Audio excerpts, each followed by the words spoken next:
किसी ने बड़े कमाल की बात कही है कि आवाज ऊंची हो तो कुछ लोग सुनते हैं, लेकिन अगर बात ऊंची हो तो बहुत सारे लोग सुनते हैं।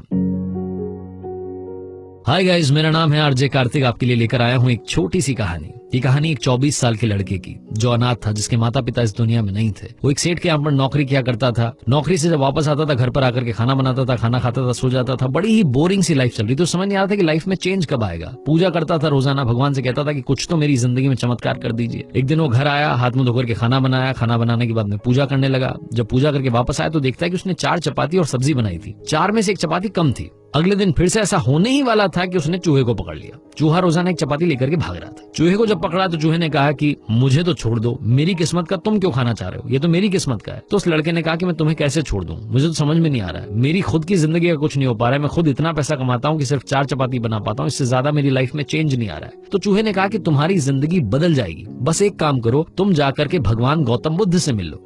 लड़के ने सोचा कि ये भी बात सही है, ये भी करके देख लेते हैं। वो सेठ के पास गया, जाकर के बोला कि मुझे छुट्टी चाहिए कुछ दिनों के लिए। लड़के को छुट्टी मिल गई। उसने यात्रा शुरू की। पहला दिन बड़ा लंबा था। शाम होने को आई, रात होने को आई। उसे समझ नहीं आया कि अब क्या करें, कहाँ रुके। तो उसे एक हवेली दिखाई दी। हवेली के वहां गया, दरवाजा खटखटाया। हवेली की मालकिन ने उसका स्वागत किया, बोली कि आप कहाँ जा रहे हैं, कहाँ से आए हैं। तो लड़के ने बताया कि मैं भगवान गौतम बुद्ध के आश्रम जा रहा हूँ, उनसे मिलना चाहता हूँ और उनकी शरण में जाना चाहता हूँ।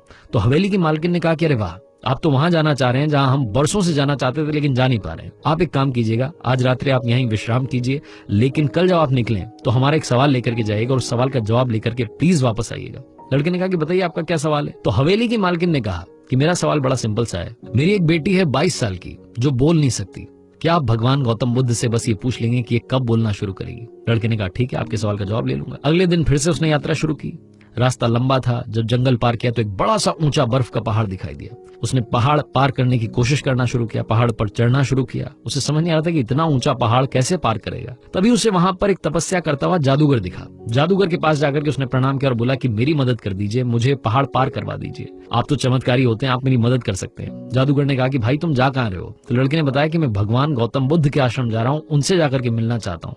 तो जादूगर ने कहा तो बहुत बढ़िया बात है, मेरा एक काम कर देना, उनसे जाकर के बस ये पूछ लेना कि मैं यहाँ पर 1000 साल से तपस्या कर रहा हूँ लेकिन मुझे स्वर्ग की प्राप्ति क्यों नहीं हो रही। लड़के ने कहा ठीक है, मैं आपके सवाल का जवाब जरूर लेकर के आऊंगा, अब मुझे पहाड़ पार करा दो। जादूगर के पास में एक जादुई छड़ी थी, उसने छड़ी घुमाई और लड़के को पहाड़ पार करा दिया। लड़का मैदानी इलाके में आ गया। जब मैदानी इलाके में पहुंचा तो वहां उसने देखा कि एक बड़ी सी लंबी सी नदी थी। अब नदी कैसे पार होगी। उसे वहां पर एक कछुआ दिखाई दिया। उसने कछुए से मदद मांगी कि मुझे आप प्लीज अगर ये नदी पार करा दें। कछुआ मदद के लिए तैयार हो गया। जब कछुए ने इस पार से उस पार छोड़ा तो कछुए ने कहा कि भाई तुम जा कहाँ रहे हो। तो उसने बताया कि मैं गौतम बुद्ध के पास जा रहा हूँ, भगवान से मिलने के लिए जा रहा हूँ। तो उस कछुए ने कहा कि मेरा एक सवाल है, आप भगवान गौतम बुद्ध से जरूर पूछना कि मैं ड्रैगन कब बनूंगा। मैं यहाँ इस नदी में पिछले 500 सालों से हूँ, मेरा कुछ हो नहीं पा रहा है, मुझ पर कृपा कब होगी। लड़के ने कहा ठीक है, आपके सवाल का जवाब भी जरूर लेकर के आऊंगा। लड़का आश्रम पहुंचा। वहां जाकर के देखता है कि भगवान गौतम बुद्ध का प्रवचन चल रहा है। प्रवचन जब खत्म हुआ तो उन्होंने कहा कि आप में से कोई भी मुझसे सवाल पूछ सकता है, लेकिन ध्यान रहे आपको सिर्फ 3 सवाल पूछने की परमिशन है। अब लड़की को समझ नहीं आ रहा था कि क्या करे। उसका खुद का एक सवाल था कि उसकी लाइफ में चेंज कब आएगा।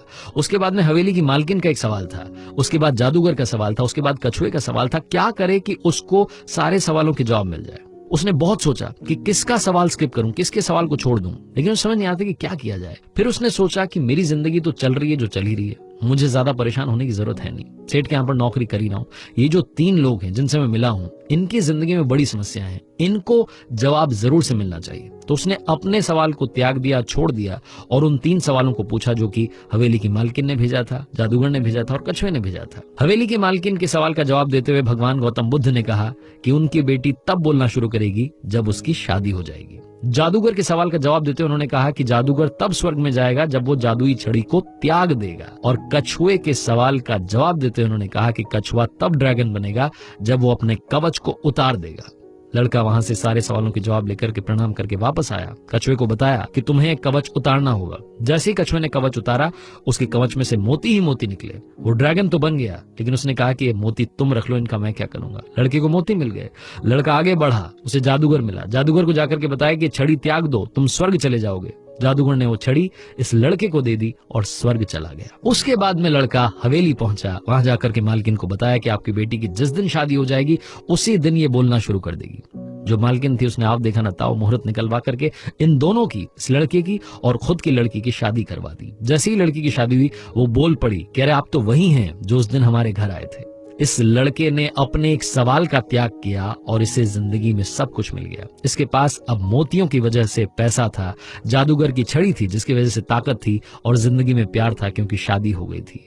ये छोटी सी कहानी हम सबको बहुत बड़ी बात सिखाती है। जिंदगी में अगर कुछ पाना है तो कुछ खोना पड़ेगा, त्यागना पड़ेगा। जहाज भी जब किनारे पर होता है तो सबसे ज्यादा सेफ होता है, लेकिन उसे दूसरे किनारे पर जाने के लिए, पहुंचने के लिए इस किनारे का त्याग करना होगा, लहरों से लड़ना होगा, सरवाइव करना होगा। लाइफ में अगर आप कुछ करना चाहते हैं तो मेरे दोस्त, जिंदगी में आलस्य त्यागो, तभी आप हार्ड वर्क कर पाओगे, स्मार्ट वर्क कर पाओगे, तभी आपको सक्सेस मिल पाएगी। बुरी आदतों को त्यागो जिनकी वजह से आप उलझे हुए हो। आरजे कार्तिक बस ये कहेगा, कर दिखाओ कुछ ऐसा कि दुनिया करना चाहे आपके जैसा। और हाँ, हर ट्यूसडे, हर थर्सडे सुनिए गाना पर मेरी नई कहानी।